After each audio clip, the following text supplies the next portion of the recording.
Hi, welcome back to Sow, Grow and Cook. Let's talk about tomatoes or tomatoes. You say tomato, I say tomato. I get asked this all the time. Saron, why do you call it tomato? Well, I was born in the States, but I have been living in the UK for many, many, many years. So I've had to learn to say it the way they say it over here in Great Britain. And I get teased by my kids if I don't. So there you go. Same with banana, banana, and other words as well. Okay, back to tomatoes or tomatoes. These were my gateway into growing vegetables. If you've watched any of the other videos that talked about where I talk about what got me into gardening, it was, oh, hello, Arlo.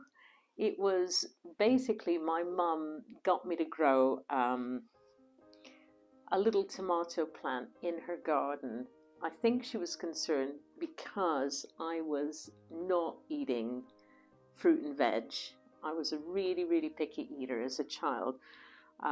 But she knew I loved being outdoors, and she knew that I loved watching her in the garden. So she thought she'd get me involved, and she gave me a little tomato plant. I think it was some sort of cherry tomato plant. Can't remember the variety. I was only about seven-ish. And she said, you know, help me out. Will you plant that for me and look after it? And I did, and the tomato plant grew and it produced little tomatoes. And once I tasted a sun-ripened tomato, I was hooked. And it got me really interested in wanting to try to grow other things. It's a gradual process, sort of a gradual evolution, okay, into my sort of interest into growing. So every year now, for the last, I don't know, 30 years or so, I've started growing my tomato seeds, or my little tomato seedlings by seed, about the first week in March. So I'm going to be doing that this week. And I love this process in just before I do plant them, because I've got to choose. I always have to choose all kinds of colors. You can get sort of stripy ones and green ones and little speckled ones and really pale colored ones and orange ones and dark red and purple and black. It's quite amazing the range of tomatoes that you can grow. But there are a couple of varieties that I've been growing pretty regularly the last few years. One in particular, because I want to have a guaranteed, well, I mean, as far as you can guarantee a crop of anything, a guaranteed crop of tomatoes, so that I can make sauce out of them. And I have got a video on how to make sauce on my playlist. And that variety is called Crimson Crush.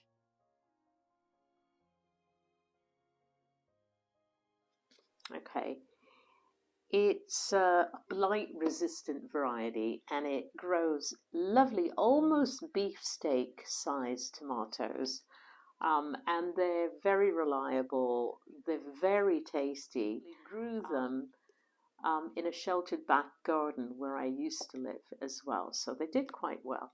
Hello, yes, are you going to help me plant the seeds as well, Arlo?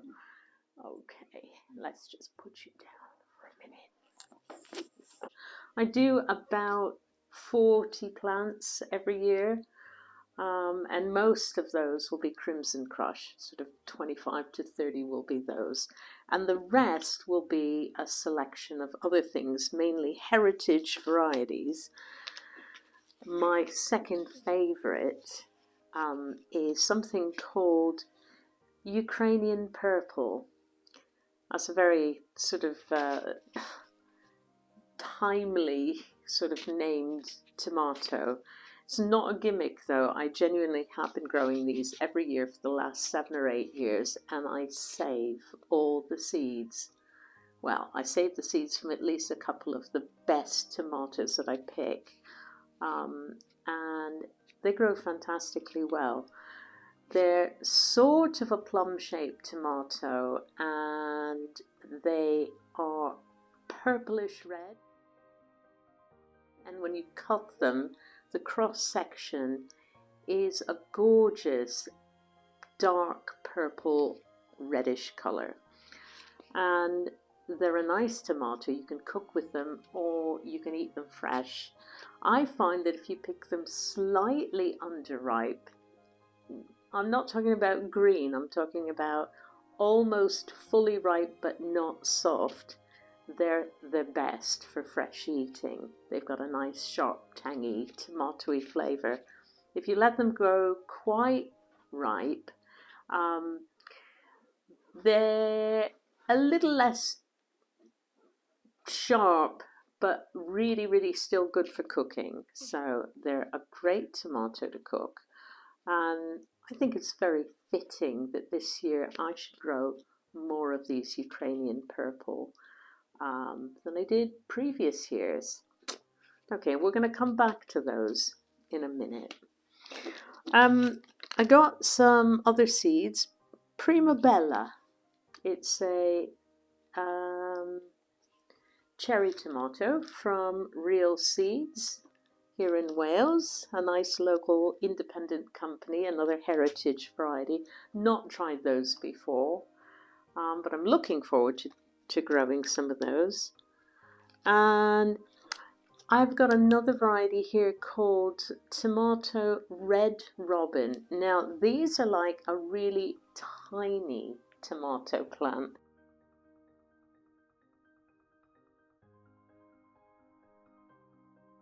I think they don't grow much more than 30 centimeters tall, which is about 12 inches, about a foot high, and they're good in pots, and I may grow a few of those to put in my little greenhouse out in the back garden here, just so that I've got something quick to pick for lunch, where I don't have to necessarily walk out to the polytunnel and pick tomatoes. The other advantage of growing the Red Robin tomatoes is that you can fit quite a few in the greenhouse because they are so small, and they fit really well in pots, not huge pots but smallish medium-sized pots, and they're earlier than quite a lot of the other tomatoes as well. So hopefully these will crop for me before the Ukrainian Purple and the Crimson Crush are ready. So it's always nice to have something come early. Another heritage variety I really love growing is Tigerella. Now, it's got a really nice sharp tomatoey taste. It's another cordon grown one, or indeterminate, so you can grow it up a stake or a bit of twine, and you need to take the side shoots off. So far, everything I've mentioned, apart from the Red Robin, which is the little one, they all have to have their side shoots ideally taken out. It's better for the plant if you do that anyway, because it helps air circulation, and it puts the energy into producing fruit rather than just tons of leaves. And if you get better air circulation, you also have less chance of getting blight on your tomato plants. So trimming those side shoots and excess leaves is always a good idea. And finally, I'm going to try some tomato called Black Truffle.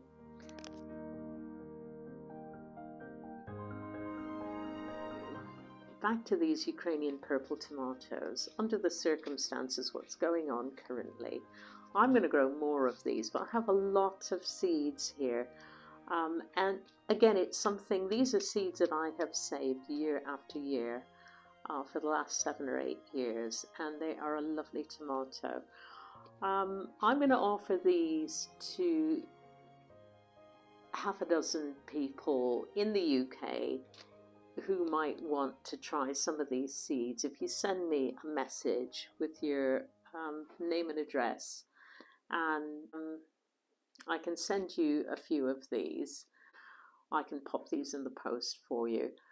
I don't want any money for them, but you know, think about people in the Ukraine. If you want to make a donation to a relief fund, that might be a really nice idea. But think about the people in the Ukraine when you're planting these Ukrainian purple tomatoes. And if they do well for you, save some of the seeds and share them with friends next year. Okay, for those of you who are new to sowing tomato seeds and want to know how to do that, it's fairly straightforward. There's lots of different ways you could do it. You could sow seeds individually in module trays. I know a lot of people do that, but because they need a little bit of warmth and shelter this time of year, large seed trays like that for me would be taking up a lot of precious space. So what I tend to do is plant each variety in a small recycled plastic flower pot. I mean, you can use yogurt pots or anything that's been repurposed, but these are, for me, recycled anyway, because I'm sure I picked them up secondhand from somewhere. So we'll go through it really quickly. Basically, get some good potting compost and fill up your pot. One tip about potting compost this time of year: if you live in a colder climate and you're storing your potting compost out in a shed or your greenhouse or somewhere outdoors, before you plant into it, just bring it in and let it get to kind of room temperature. That'll help ensure that the seeds don't get cold and damp, and sometimes if they get cold and damp they can rot, and you wouldn't want that to happen. So if your soil is very cold or very damp and cold, bring it in and just let it kind of come up to room temperature. Okay, so we'll carry on then. We've got a pot full of soil here. I'm going to take some of my Ukrainian purple tomato seeds. Decide how many you want to plant. Oops. I'm going to do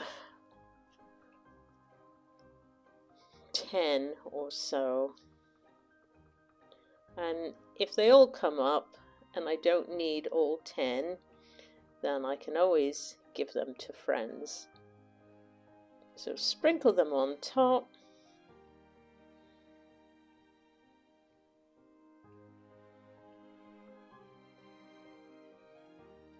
Pat them down, and then just cover them with a light covering of compost on top, just to cover them. Pat them down and give them 1 drink of water. And again, if you can get that water to be kind of tepid rather than icy cold, that helps get them off to a good start. Water them once, don't overwater, don't underwater. Hopefully you're not going to need to water them again until they emerge. Right, so Ukrainian purple. I've just recycled some corrugated cardboard I had lying around to make some labels. You can use what you like. You can use proper labels. You can use popsicle sticks or ice lolly sticks. Again, another English, American English, British English. Popsicle, ice lolly. Okay. I don't have those sticks currently anyway. So here's some corrugated cardboard. I've written a label. Always write your date of when you germinated. I haven't done it on that one, but I have on others. And I know I'm planting my tomatoes all on the same day anyway. Right, we'll put that to one side. And basically you're going to do the same with all your others. Now, when I'm finished, I'm going to put all of these on a tray. And I'm going to cover it with plastic, or maybe a propagator lid, plastic propagator lid, if I've got one. In fact, I'll go get one now.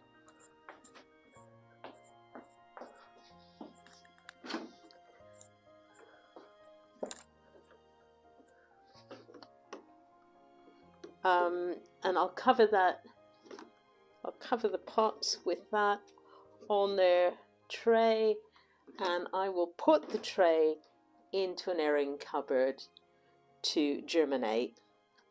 You can put it somewhere warm, and it'll take 7 to 10 days, give or take a day or two.